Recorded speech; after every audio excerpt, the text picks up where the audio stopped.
북한이 최근 남포에 새 유류 하역 시설을 완공한 모습이 포착됐습니다. 남포에서는 유류 저장과 관련해 활발한 모습을 보이고 있지만 이런 움직임과 달리 최근 몇 개월 동안 북한 유조선들의 활동은 급감한 상태입니다. 첫 소식 함지하 기자가 보도합니다. 북한 남포에 건설된 새 유조선 정박시설입니다. 육지에서 약 120m의 연결 부위 끝으로 양옆에 각각 40m가량 되는 선박 접안용 구조물이 설치된 형태입니다. 이 시설의 육지 쪽에는 최근 완공된 약 10m 높이의 유류 탱크 3개가 들어섰습니다. 앞서 북한은 2019년 말부터 기존 유류 저장 시설이 밀집한 지역에서 서쪽으로 약 700m 떨어진 곳에 새로운 저장 시설로 유류 탱크 3개를 짓기 시작했으며 올해 초부터는 이 탱크 바로 앞바다에 유류 하역 저반 시설 공사를 시작한 바 있습니다. 북한이 유류 탱크와 저반 시설까지 완공하면서 북한은 기존 유류 저장 시설이 아닌 새로운 지역에서도 유류를 하역할 수 있게 된 것으로 추정됩니다. 북한은 이번 신규 유류 탱크 3개와는 별도로 새로운 유류 저장 시설들도 확충하는 모습을 보였습니다. 특히 지난해 12월에는 지름 약 32m의 원형 부지 4개와 25m 지름의 부지 1개가 조성된 것으로 나타났는데 지난달 촬영된 위성사진을 통해 이들 부지에 자재가 놓이고 주변에 덤프트럭이 발견되는 등 공사가 한창이란 사실이 확인됐습니다. 반면에 유류 저장시설 확충 움직임과 대조적으로 최근 이곳을 드나드는 유조선의 수는 급감한 상태입니다. BOA가 1일 단위 위성사진 서비스 플래닛랩스의 자료를 확인한 결과 지난 3월부터 약 3개월 동안 남포 유류 하역시설 일대를 드나든 유조선은 2척에 불과했습니다. 예년에는 최소 3일에 한 번꼴로 대형 유조선이 정박했다가 사라졌었고 신종 코로나 바이러스로 국경이 봉쇄됐던 지난해 같은 기간 20여 척에 비해서도 급감한 수치입니다. 북한이 외화 부족 상황을 겪으면서 유류 반입이 사실상 중단됐을 것이란 관측이 나옵니다. They're not exporting anything, so they probably don't have a lot of cash. All of this refined oil that they import, the gasoline or kerosene, they have to pay for it. Nobody's giving it to them. 북한 엘리트 출신으로 중국 등에서 석탄 무역업에 종사했던 탈북민 이현승 씨도 같은 분석을 내놨습니다. 지금 북한의 상황을 좀 보게 되면은 코비드 때문에 국경도 다 닫고 또 그리고 제재 때문에 경제 활동이 많이 위축된 것을 우리가 볼 수 있습니다. 그래가지고 경제 적으로 그리고 이제 수출이 적어지다 보니까 북한 내에 돈이 모자라게 되고 또 그 돈으로 연료를 사올 수 있는 그런 능력이 안 되는 거죠. 전문가들은 현재 북한은 농업장비와 군사훈련 등을 위해 유류가 많이 필요한 시점이라면서 경제활동은 물론 전반적인 상황이 쉽지 않을 것이라고 지적했습니다. BOA 뉴스 함지하입니다. 바이든 행정부가 최근 발표한 첫 국방 예산안과 관련해 미국에서 화상 대담이 열렸는데 일부 안보 전문가들은 부정적인 평가를 내렸습니다. 핵 안보 예산에는 별다른 변화가 없다는 분석과 함께 준비 태세를 강조해왔던 바이든 대통령의 발언과는 달리 예산 배정에 상당히 소극적이라는 지적이 나왔습니다. 김동현 기자가 보도합니다. 트럼프 행정부 당시 국방부 재무감독 차관을 지냈던 일레인 맥커스커 전 차관은 1일 미국 기업연구소가 주최한 화상대담에 참석해 최근 바이든 행정부가 발표한 첫 국방 예산안을 통해 최우선 국정 목표가 국방이 아니라는 점이 드러났다고 주장했습니다. 이번 예산안은 바이든 행정부가 지난 3월 발표한 잠정 국가안보 전략 지침에서 국방을 매우 강조해왔던 것과는 전혀 다른 방향이라는 겁니다. First, defense is not a Biden administration priority. And there is an attempt to redefine what constitutes a national security investment to divert defense funds to non-core activities. 맥커스커 전 차관은 이어 지난달 28일 백악관은 중국의 위협과 태평양 억제 구상의 중요성을 간단히 강조했지만 그와 연계한 구체적인 예산 세부 내역은 전혀 제시하지 않았다고 비판했습니다. 중국이 이미 실제 물가지수를 반영한 군비 투자에서 미국을 추월해 준비태세를 위험에 빠뜨리고 있는 상황에서 미국은 중국과의 거대 패권 경쟁에 대처하기 위한 예산 배정에 상당히 소극적이라는 겁니다. 맥커스커 전 차관은 그러면서 국방 예산안이 실질 물가 오름세를 반영할 경우 오히려 역성장 상황으로 실제 군사적 역량보다 인건비에 집중하는 방향에 초점을 맞춰 준비태세 악화를 심화시킬 수 있다고 지적했습니다. 앞서 바이든 대통령이 지난주 의회에 요청한 국방부 예산은 7,150억 달러, 한국 돈으로 약 835조 원으로 전체 예산안의 약 12%를 차지하고 전년 대비 1.6% 늘어난 규모입니다. 이날 대담에 함께 참석한 토드 해리슨 전략국제문제연구소 국방예산 분석과장은 핵 현대화 예산의 경우 별다른 변화가 없다는 점에 주목할 필요가 있다고 평가했습니다. An LRSO, the Long Range Standoff Weapon, that's a new air-launched nuclear-armed cruise missile. But what we see in this budget is the requested amount this year is about 70% higher than they previously projected for this year. So it appears that they are accelerating that program. 비확산 관점에서 핵 현대화 예산 축소를 주장했던 일부 의회 시각과는 달리 오히려 핵 억제력 강화 필요성에는 바이든 행정부도 공감하고 있다는 설명입니다. 미국의 안보 전문가들은 핵 현대화의 필요성에 대해서는 민주당 정부에서도 옹호하는 의견들이 많았다면서 특히 바이든 행정부의 고위의 인사들의 명령들을 볼 때 핵 현대화는 강하게 추진될 것으로 예상했습니다. VOA 뉴스 김동현입니다. 존 커비 미국 국방부 대변인은 최근 종료된 한국의 미사일 지침과 관련해 미한 동맹이나 동맹에 대한 미국의 헌신에는 어떤 변화도 없다고 밝혔습니다. 존 커비 대변인은 1일 국방부 청사에서 진행한 기자회견에서 한국의 미사일 지침 종료와 관련해 미국의 역할 변화를 묻는 질문에 미한 동맹은 방어적 동맹 관계라면서 미국의 역할에는 어떤 변화도 없다며 이같이 말했습니다. 앞서 북한의 관영 매체인 조선중앙통신은 지난달 31일 개인 명의의 글을 통해 한국의 미사일 지침 종료 목적은 한반도와 주변 지역의 군비 경쟁을 조장해 북한의 발전을 저해하고 주변국들을 겨냥한 중거리 미사일 배치를 실현하기 위한 의도가 있다고 주장하면서 한국과 미국을 비난했습니다. 미국 국무부는 한국 정부가 금강산 개별 관광 추진 의지를 보인 데 대해 남북 협력에 대한 지지 입장과 함께 대북 제재 이행 의지를 동시에 확인했습니다. 국무부 대변인실 관계자는 1일 한국 통일부 장관의 금강산 관광 추진 의지 발언과 관련한 VOA의 논평 요청에 미국은 남북 협력을 지지하고 한국 동맹과의 긴밀한 조율은 미국의 대북 전략의 중심이 될 것이라고 말했습니다. 이 관계자는 그러면서 유엔의 북한에 대한 제재는 그대로 유지되고 있으며 우리는 유엔과 북한의 이웃 국가들과의 외교를 포함해 계속 대북 제재를 집행할 것이라고 강조했습니다. 앞서 이인영 한국 통일부 장관은 지난 1일 현정은 현대그룹 회장과 만나 한미 정상회담을 계기로 좋은 여건이 만들어졌다면서 신종 코로나 바이러스 감염증 상황이 개선되면 금강산 개별 관광을 추진하겠다는 의지는 변함없이 분명하다고 말했습니다. 탈북민 출신으로 한국 국회 제1야당인 국민의힘 소속 국회의원인 지성호 의원이 법률 지원의 사각지대에 있는 탈북민들을 지원하기 위한 법률 보호관 신설 법안을 발의했다고 밝혔습니다. 지 의원은 1일 자신의 사회연결망 서비스를 통해 북한에서 법률 교육을 받지 못하고 한국의 사법 체계에 대해서도 잘 알지 못하는 탈북민들이 적응할 수 있도록 법률 보호관 제도를 도입하는 북한 이탈 주민 보호와 정착 지원에 관한 법률 일부 개정 법률안을 발의했다고 밝혔습니다. 지 의원은 정착 과정에서 법 체계에 대한 상세한 지식을 얻지 못해 어려움을 호소하는 민원이 북한 이탈 주민 권익센터를 통해 많이 접수되고 있다며 간단한 전화 한 통으로 법률 지원을 쉽게 얻을 수 있는 환경을 만드는 데 도움이 될 것이라고 말했습니다. 또 해당 개정안에 따라 탈북민 법률보호관이 신설되면 여러 사정으로 법적 지원을 쉽게 받지 못했던 탈북민들이 상시적이고 체계적인 법률 보호를 받을 수 있어 각종 민영사상 불이익을 최소화할 수 있을 것이라고 지 의원 측은 설명했습니다. 아일랜드에 본부를 둔 비정부 기구 컨선 월드와이드가 지난해 가난과 굶주림 완화를 위해 지원한 전 세계 가장 가난하고 취약한 23개 나라에 북한을 포함시켰습니다. 컨선 월드와이드는 1일 공개한 2020년 연례 보고와 재무 보고서를 통해 북한 등 23개 나라에 2억 4,840만 달러를 지출했으며 북한에는 유럽연합 프로그램인 개발협력기금을 통해 모아진 147만 8,181달러를 지출했다고 설명했습니다. 그러면서 식량 수요 증가와 경작지 감소, 자연재해 등으로 북한은 농업과 식량 안보 면에서 많은 도전에 직면했다면서 컨선 월드와이드는 북한 내 26개 협동 농장과 주민 5만여 명을 통해 농업 프로그램을 이행하고 있으며 쌀 생산량을 늘릴 여러 농업 기술을 교육했다고 덧붙였습니다. 컨선 월드와이드는 신종 코로나 바이러스에 따른 북한의 방역 조치로 모든 국제기구 직원과 외국인들이 북한을 떠난 가운데 지난 3월에 북한에서 나온 마지막 국제기구 가운데 하나입니다. 여러분 안녕하십니까. 오늘은 이 바이든 행정부 들어서 미국의 대중국 정책이 어떤 방향으로 가고 있는가 그 문제에 대해서 이런과 이야기를 나눠보려고 합니다. 지난 5월 27일 스탠퍼드 에이시아 퍼시픽 연구소에서는 마이클 옥센버그 회의가 있었습니다.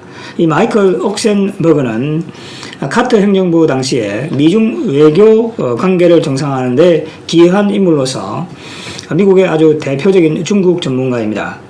이 마이클 옥센버그 회의에 누가 참석했느냐 하면은 커터 캠벨 인도 태평양 백악관 조정관이 직접 참석해서 바이든 행정부의 대중국 정책에 대해서 아주 중요한 이야기를 했습니다. 자, 그것을 우선 정리를 해보게 되면은 이 바이든 행정부의 대중국 정책이 어느 방향으로 가고 있는가 하는 것을 우리가 알 수가 있습니다. 자, 이 회의에서 커터 캠벨은 이렇게 이야기하고 있습니다. 21세기 국제 정치의 역사는 아시아에서 쓰여질 것이다. 자, 이건 아주 중대한 선언입니다.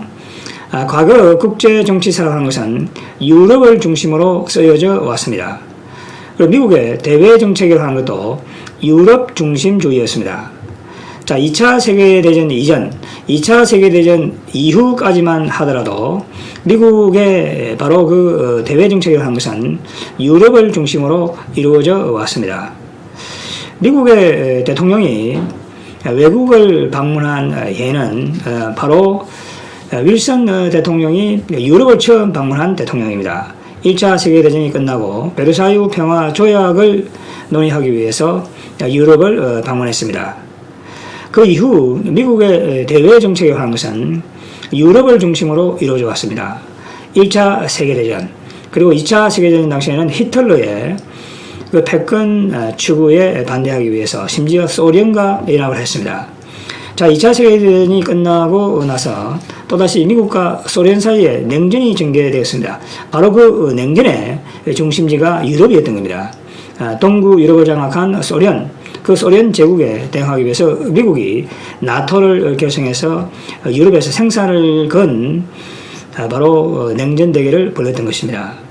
냉전 시기 전체를 본다고 하면은 아시아 지역은 바로 그 유럽 중심의 그 패권 전쟁, 냉전에서의 부차적인 지위에 머물러 있었던 것입니다. 여러분도 잘 아시는 것처럼 냉전 당시에 미국이 소련에 대한 그 봉쇄 정책을 강화하기 위해서 1970년 초반에 키신저와 닉슨 대통령이 중국을 방문해서 중국을 국제사회로 끌어내고 파트너로 삼았던 겁니다. 그게 이제 그 유명한 삼각 외교였습니다. 그 삼각 외교로 하는 것도 결국은 미국이 유럽에서의 소련의 팽창을 저지하기 위한 그러한 하나의 보조적인 수단에 머물러 있었던 것입니다. 이번 마이클 옥센버그 회의에서 커터 캠벨은 이렇게 이야기하고 있습니다. 2차 세계대전 이후 처음으로 인도 태평양 지역에서 미국이 전후 만들어둔 정치, 안보, 경제 질서가 심각하게 도전을 받고 있다. 바로 그 도전 국가가 중국이다. 이렇게 이야기를 하고 있습니다. 이건 바로 커터 캠벨이 지금 21세기에 미국이 가장 주요한 경쟁자로 또 적으로 삼고 있는 국가가 누구인지를 분명하게 이야기해 주고 있습니다. 자, 이런 분석에 기초해서 커터 캠벨은 이렇게 이야기하고 있습니다. 지금까지의 미중 사이에 있어왔던 간여 정책의 시대는 끝나고 이제 미중 사이의 경쟁의 시대로 돌입했다. 이렇게 이야기하고 있습니다. 자, 여기서 이제 영어로 이야기하면은 관여라고 하는 인게이지먼트 이렇게 부릅니다. 그리고 경쟁은 역시 컴피티션이 되겠죠. 그러니까 이 관여의 시대로부터 경쟁의 시대로 들어왔다. 자, 그와 관련된 문제는 전적으로 시진핑 중국 공산당 총서기의 책임이다. 이렇게 이야기를 하고 있습니다. 자, 여기서 관여와 경쟁이라는 개념을 조금 더 설명을 해야 되겠습니다. 인게이지먼트, 이걸 한국에서는 통상적으로 포용이다 이렇게 부르죠. 포용 정책 이렇게 부릅니다. 그러나 일본에서는 그걸 개입 정책, 관여 정책이다 이렇게 부릅니다. 그리고 우리가 이제 인게이지먼트를 포용이라고 번역을 하면은 그건 오해를 줄 수가 있는 용어입니다. 그러니까 만약에 우리말 포용이라고 하는 것을 영어로 번역을 해봐라 이러면은 그거는 인브레이스먼트가 되는 겁니다. 그래서 이 인게이지먼트는 상당히 전략적인 그런 개념입니다. 우리가 일상적인 이 포용이라고 하는 개념, 그리고 전략적인 이 포용이라는 개념은 구분을 해야 됩니다. 그래서 우리가 이 인게이지먼트를 처음부터 다른 나라에서 번역하는 것처럼 간여라든지 개입으로 번역했다고 한다면 그 의미가 더욱더 정확하게 전달되겠습니다만은 이걸 포용으로 번역을 하다 보니까 이 무조건적으로 그냥 형님이 동생을 이렇게 깨안아주는 것처럼 이런 하나의 일방적인 양보의 의미로 우리에게 잘못 받아들여지고 있는 겁니다. 예를 든다고 한다면은 햇볕 정책이 대북한 포용 정책이다. 이러니까 마치 북한이 아무것도 하지 않는데 무조건적으로 남한이 북한을 끌어안고 그냥 돈을 갖다 주고 말이죠. 원전해야 된다. 이런 식으로 그게 해석이 될 수 있다는 얘기죠. 그러나 커터 캠벨이 여기서 쓰고 또 미국의 전략가들이 또 외국의 전략가들이 쓰는 인게이지먼트라고 하는 것은 우리말로 하면은 조건부 포용이다. 조건부 간여, 조건부 개입이다. 이렇게 우리가 불러야 될 겁니다. 그러니까 이 미국과 중국 사이에 이 간여의 시대라는 것은 경쟁과는 완전히 다른 겁니다. 이 패권 전쟁과는 상당히 다른 겁니다. 예를 들면은 미국과 중국이 상호 협력할 수 있는 여지가 있다고 하는 얘기죠. 그러니까 A, B, C, D 이슈를 똑같이 등가적으로 나누어서 협력을 하는 것은 아니지만은 상호 주고받는 그런 것들이 있다고 하는 그게 이제 인게이지먼트입니다. 그러니까 이것은 항상 조건부라는 점을 우리가 이해를 해야 되겠습니다. 예를 든다고 한다면은 헨리 키신저라든지 닉슨이 1970년 초반에 중국을 방문해가지고 중국과 접촉을 했다. 그게 이제 인게이지먼트, 중국에 대한 간여 정책이 되겠죠. 그러니까 그냥 그것은 중국을 고립시켜두고 내버려둔다고 하는 얘기가 아니죠. 중국과 뭔가 어프로치를 한다고 하는 얘기입니다. 그러면은 그 미국과 중국 사이에 만나면서 서로 주고받는 게 있는 겁니다. 예를 든다고 하면은 중국을 유엔 안보리 그 상임이사국에 들어오도록 하겠다. 자, 그러면 거기에 대한 조건으로 중국은 뭘 해야 되는가? 미국은 중국에 요구를 하는 얘기죠. 김일성이 6.25 전쟁 때처럼 남침을 한다고 한다면 그걸 원정해주지 말아라. 그러니까 이제 이런 식으로 서로 어떤 문제를 다룰 때 조건부로 다루는 겁니다. 그러나 지금 이 70년대부터 트럼프 행정부 이전까지 미국의 대중국 정책이라는 것은 이 커터 캠벨이 잘 정의하고 있는 것은 간여의 시대였다는 얘기입니다. 그것은 경쟁이라든지 전쟁의 개념과는 멀었다. 관계가 멀었다. 자, 그러나 지금은 커터 캠벨이 이야기하는 것처럼 정치, 이념, 군사, 경제, 그 다음에 문화적인 모든 측면에서 미국과 중국은 경쟁의 시대에 들어섰다. 자, 이렇게 지금 이야기를 하고 있습니다. 이 커트 캠벨은 이러한 모든 책임은 중국에 있지만 특히 중국 중에서도 바로 시진핑에게 있다 하는 이야기죠. 중국이 불안정 요인이 되고 있다. 자, 여기서 여러 가지를 예를 들고 있습니다. 인도와 중국 사이 국경 분쟁이 벌어지고 있다. 중국이 전부 다 그 문제를 이제 이렇게 나오는 얘기죠. 호주에 대해서 중국이 아주 가혹한 경제 제재를 가하고 있다. 그 다음에 남중국해를 불법적으로 점령해가지고 그것을 자기 영토라고 억지를 쓰고 있다. 이 대만 해협에 대해서 지금까지 군사적인 도발을 계속하고 있다. 일본에 대해서도 압력을 넣고 생각과 열도를 중심으로 위협을 하고 있다. 홍콩을 이 일국 양제라고 합의를 해놓고 그걸 갖다가 무참히 짓밟고 있다. 신장 유구르 지역의 인정 청소에 준하는 인권 탄압을 하고 있다. 자, 그 다음에 이런 걸 통합적으로 했을 때 그걸 이제 전략 외교다 이렇게 부르죠. 바로 전략 외교를 펼치고 있다. 전략 외교는 늑대 외교죠. 코로나 사태 이후에 중국의 이익을 감춰주기 위해서 중국이 무차별적인 그런 공격적인 외교를 펼치고 있다고 하는 겁니다. 자, 그러니까 이 지금 중국이 그야말로 21세기에 가장 불안정한 요인으로 등장을 하고 있다 하는 겁니다. 그 모든 것이 커터 캠벨은 이 회의에서 시진핑의 전적인 책임이다 이렇게 얘기하고 있습니다. 지난 3월 18, 19일 알래스카 미중 고위 외교회담에 커터 캠벨도 참석을 했습니다. 그러면서 여기 스탠포드 옥센버그 회의에 나와서 아주 재밌는 얘기를 합니다. 무슨 얘기를 하냐면은 자기 자신이 알래스카에 가가지고 양제차고 왕이, 그러니까 양제차 정치국원하고 왕이와 회의를 하고 이야기를 해봤지만은 이 두 사람은 시진핑으로부터 100마일이나 떨어져 있다.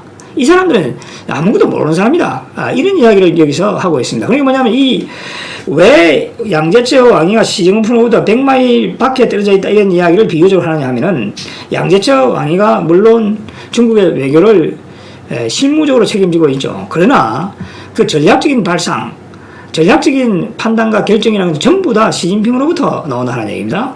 그래서 캠벨이 하는 얘기는 그 모든 책임은 시진핑에게 있다.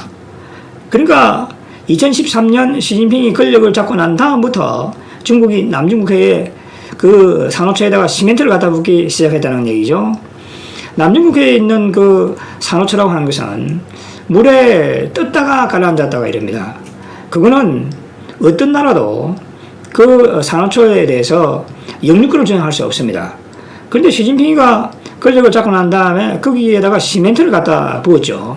부어가지고 지금 네 군데다가 할주를 만들고 그 군대를 지금 상주시키고 있고 미사일도 지금 거기다 갖다 놓고 있습니다. 조만간 중국이 이제 전력이 필요하겠죠. 그러니까 바다에 뜨는 말이죠. 이 원자력 발전소 거기다 설치한다고 하는 이야기입니다.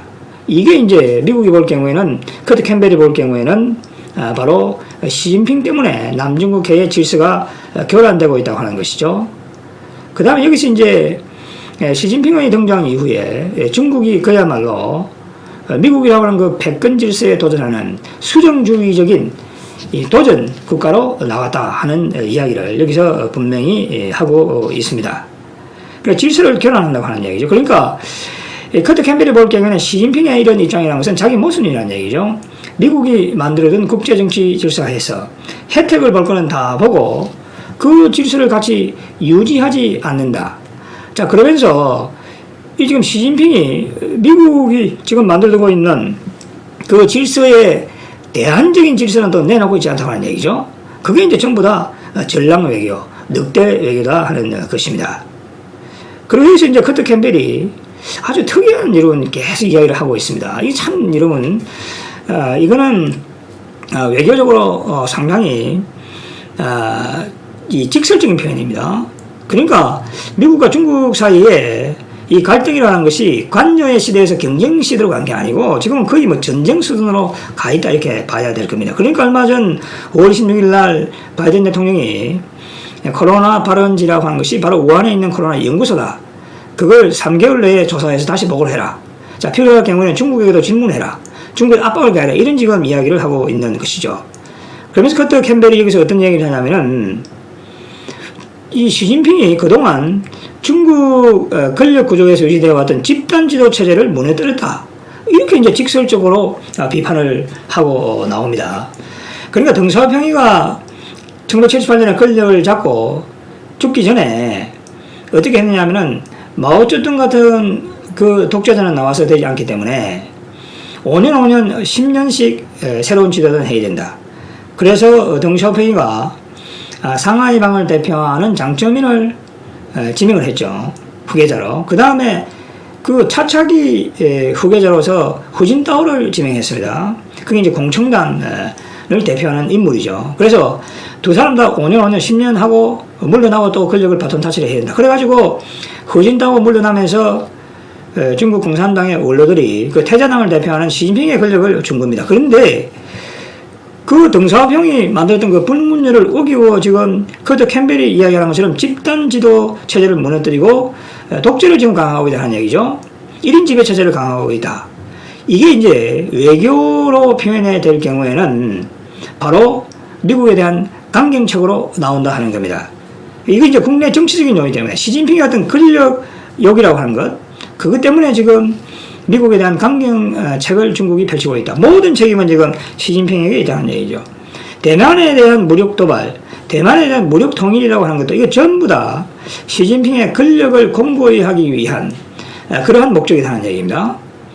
대만 통일을 무력 통일을 이룩함으로 해서 자기 자신의 위상을 높이고 공산당 내에서 무소불위의 권력을 형성하겠다 하는 것이죠.